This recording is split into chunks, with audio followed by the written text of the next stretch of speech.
Okay, good morning. New day, new vlog na naman po tayo. So makababang lakaran naman tayo. Ayan, dito na naman tayo sa spot. Nagbabaka sakali na mayroon na. So dito po tayo nang galing nung nakarang araw na nagsurvey tayo. Baka sakali mayroon na po kahit papaano. At susubok ulit tayo. Sana'y ulit tayong pagbigyan at pagpalain sa ating pupuntahan na to. Di natin sure na uli kung mayroon na. Dahil wala naman tayo gaano na ipapansin, no? Sigurado marami po yung malilit na naman. Pero sana may mga sumisingit na medyo maganda-gandang sukat. Para naman po at paano makahuli tayo.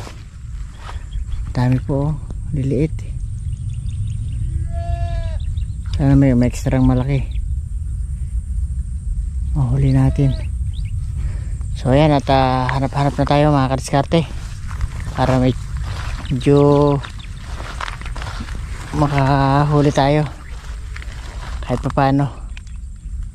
Mga banag po, magsusubok muna tayo. Sakaling malaki yung bunga banag na to, pagkalob sa atin.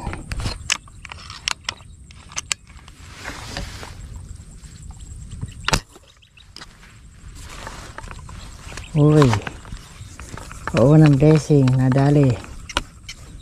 Thank you Lord. Unang putok, unang huli. Naku, ang cute. Tilapia naman, oh. Cute naman.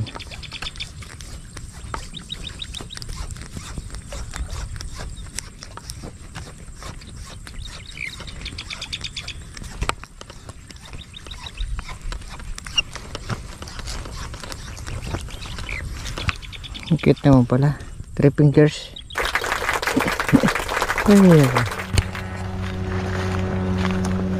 Maliliit. Ang daming isda pero maliliit.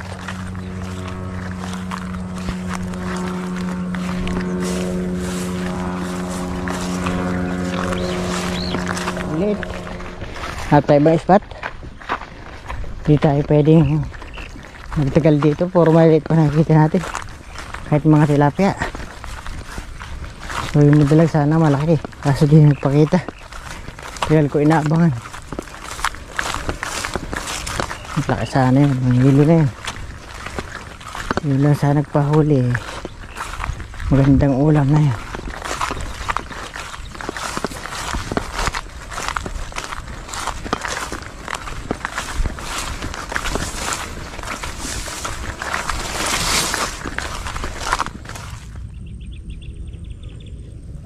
Wala pa.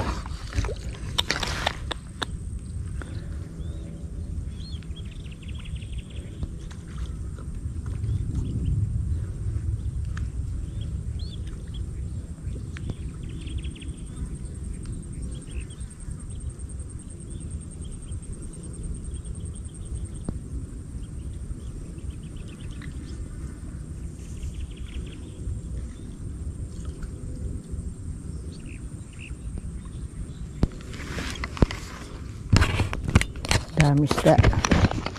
Ang daming isda.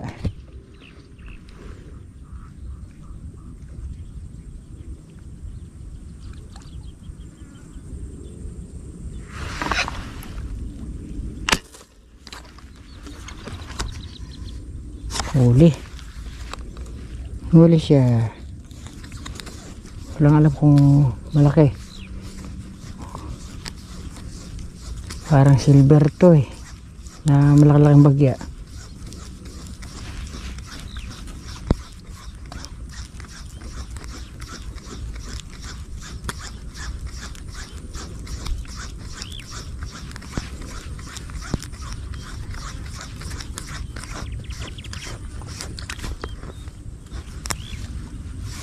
Silver nga.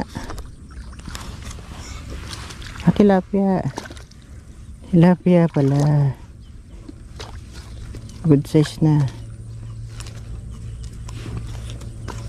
Dito pala meron. Lumayo pa ako. good size na po siya. Wow, thank you. Dito lang pala meron.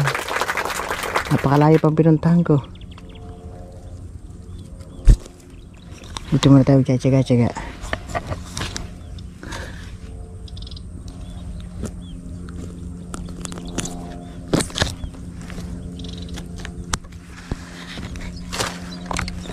Tsaga-tsaga tayo dito. Baka dagdagan pa tayo malagdagan.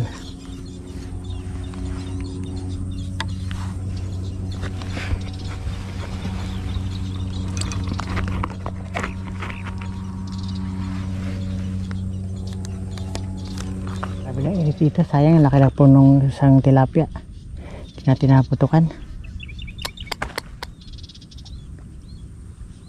Mas malaki pa dito sa isa natin nahuli. Masog tayo dun, napakatindi na init, sakit na balat.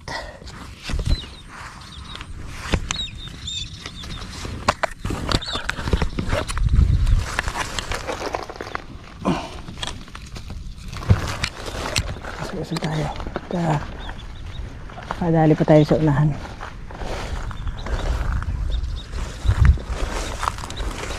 So ayan mga kadiskarte, at wala, hindi na po tayo nadagdagan, dalawang piraso lang. So naghanap tayo ng ibang spot, wala rin tayo nakita, ang liliit. Wala pa talagang malaki dito sa ating spot na mga bago. So di muna tayo naninigsay dun sa ating mga dating spot kasi lantad po yun eh. Alam nyo na, tabing daan. Di pwede tayo dun muna kasi medyo mahigpit mo yun, dahil alam nyo na malapit na po yung ating halalan. Kaya medyo sa mga liblib muna tayo na mamumutok para iwasita na rin po, para di rin tayo maka-istorbo sa kanila. So yung mga nagpapagwapo lang ng sima, pasensya muna po at busy tayo. So kaninang umaga po nagpa-stable kay Bayaw dun sa fish pan. So good news po, at nakuha uli natin yung ibig sabihin po nalagdagan po tayo ng isang buwan. So pinagbigyan tayo ng may-ari na taniman uli ng mais, pero isang buwan lang po ating hininging palugit, at pinagbigyan naman tayo. So salamat pala kay Boss Ryan, at pinagbigyan tayo na makapagtanim pa kahit isang beses. So isang buwan na lang kasi ang pagitan natin eh, ay ang ating taning dun. So hindi natin kasi re-renewin na, hanap tayo ng ibang pwede natin taniman na maluwang-luwang. Kung may alam po kayo maganda-gandang pwesto na pwedeng taniman, pwede nyo po suggest sa akin, at baka makorsanadahan po natin yung malapit lang po dito sa amin sa Cabiao, para hindi naman po mahirap puntahan. So maghahalaman na lang muna ako kasi, at hindi mo tayo dun sa fish pan kasi ngayon El Nino sigurado, laking tubig naman po ang ubusin dun pagka naman po sobra-sobra sa tubig. Pagka naman po tag-init, kulang na kulang sa tubig, kaya malaki ang nagagastos natin sa gasolina. So pasensya muna po sa nagpapagawa pala ng sima, at gagawa din po tayo pagkayari po nito ng ating mga pinapatrabaho. So pupunta tayo ngayon ng fish pan, bibilin tayo ng mais sa bayan. So sweet pearl uli na ang tatanim natin, puting mais uli, kasi maganda raw presyo ngayon. Kaya lang sigurado matatapat na naman tayo sa pabagsak ng presyo dahil marami na nagtatanim. So wala tayong magagawa, mahalaga nakapagtanim uli tayo. So tara po, at punta na po tayo dun sa, uwi muna tayo at bibili tayo ng binhi sa bayan, para pagdating natin dun sa fish pan maabiso natin si Bayo na magtanim tayo ngayon. So tara po mga kadiskarte, at para sinubukan lang naman natin ngayong umaga na maniksay. So wala, lugi po yung lakad natin, pero okay lang. At least habang hinihintay natin yung stable doon kay Bayaw, so para pagtatayman natin ngayong bagong mga pananghali. So tara po mga kadiskarte.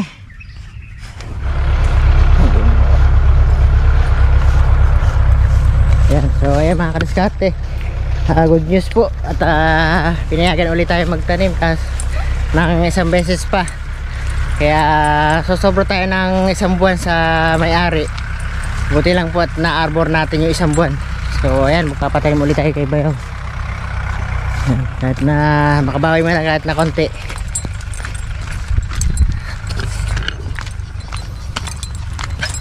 Kaya po yung binili natin. So 2 kilo yung binili natin. Sana ano pa rin natin dito.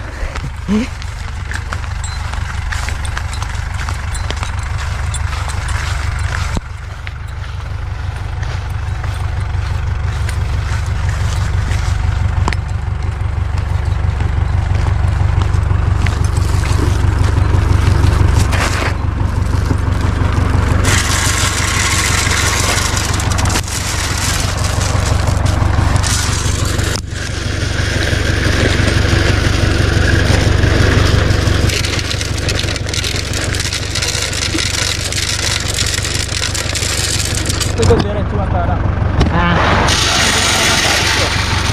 Tapos ito diretso ang to. Sige, sige. Para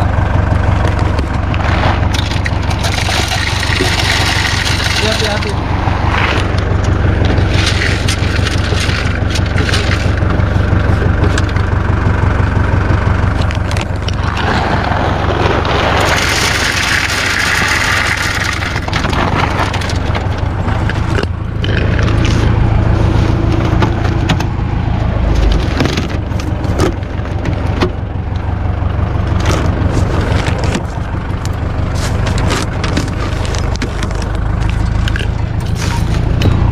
Yan na.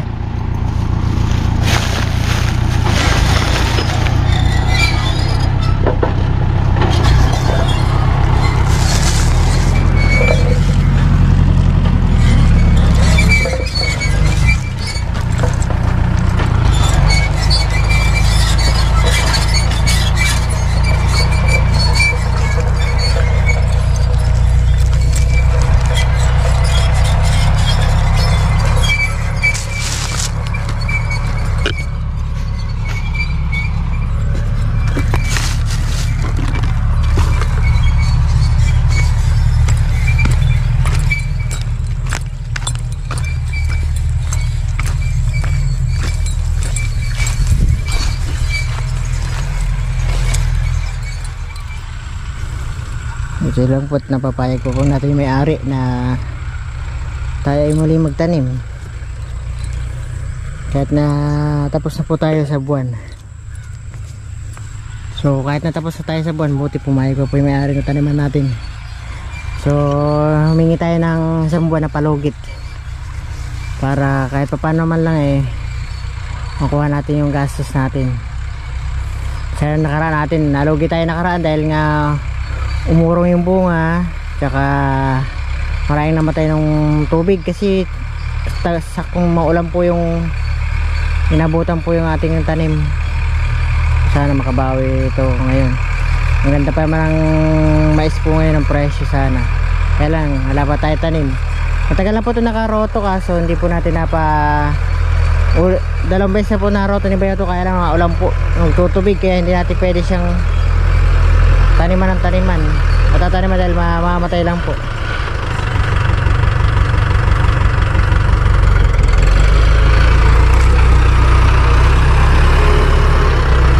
Kaya good news pa rin po, pumayag yung may-ari na taniman natin.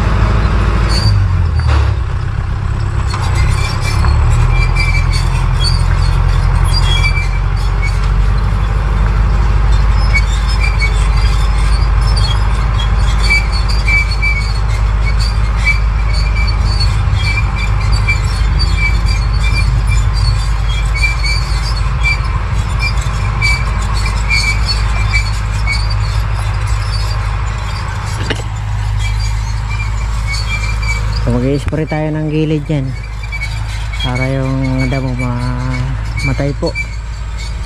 Spray natin mamaya.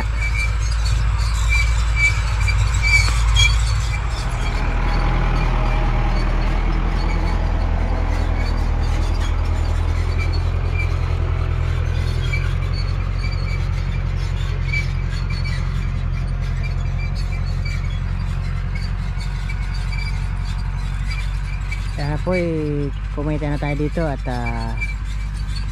umanda pa po yung bunga. Lalaki uli kagaya ng una natin tanim.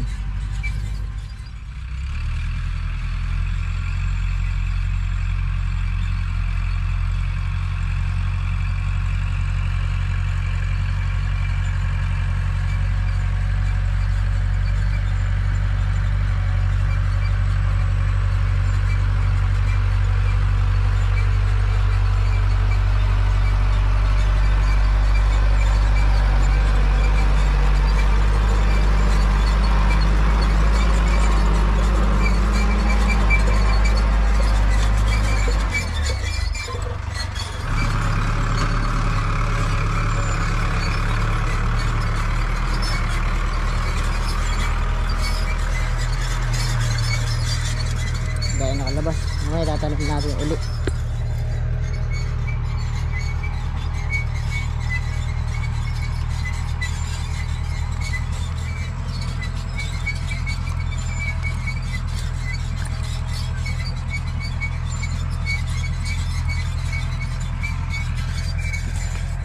Diskarte tapos na.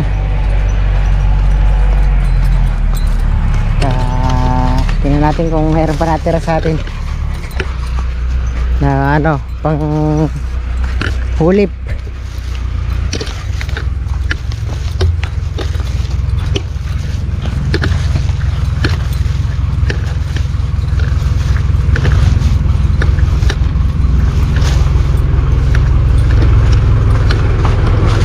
Nasibot kaya? Meron ba yan? Tapon na. Marami pa ito. Yun doon sa basa na yun, may hirapan tumubo yung ano doon, mais. Bakit? Basa ano eh, yung mga patiagat eh.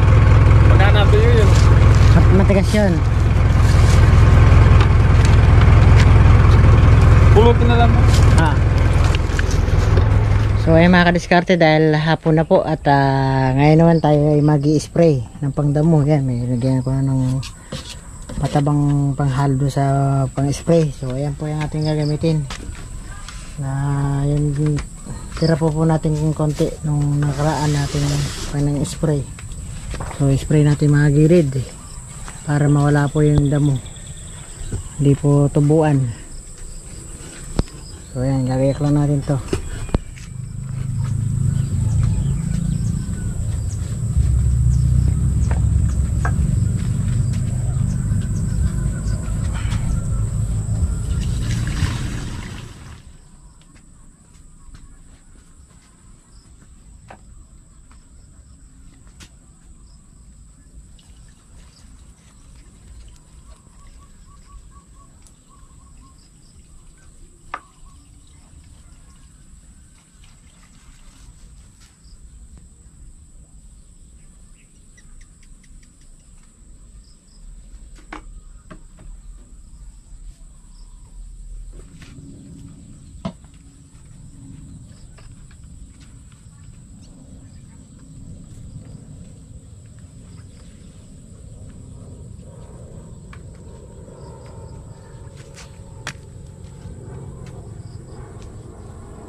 Kaya ba?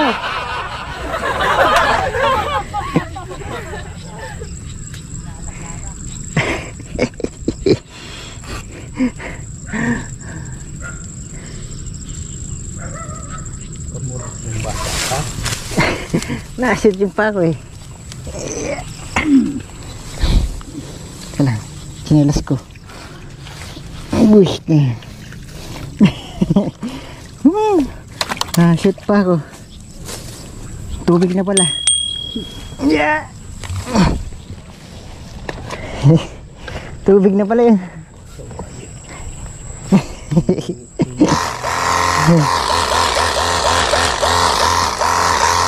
Tubig na pala. Kala ko wala pa tubig.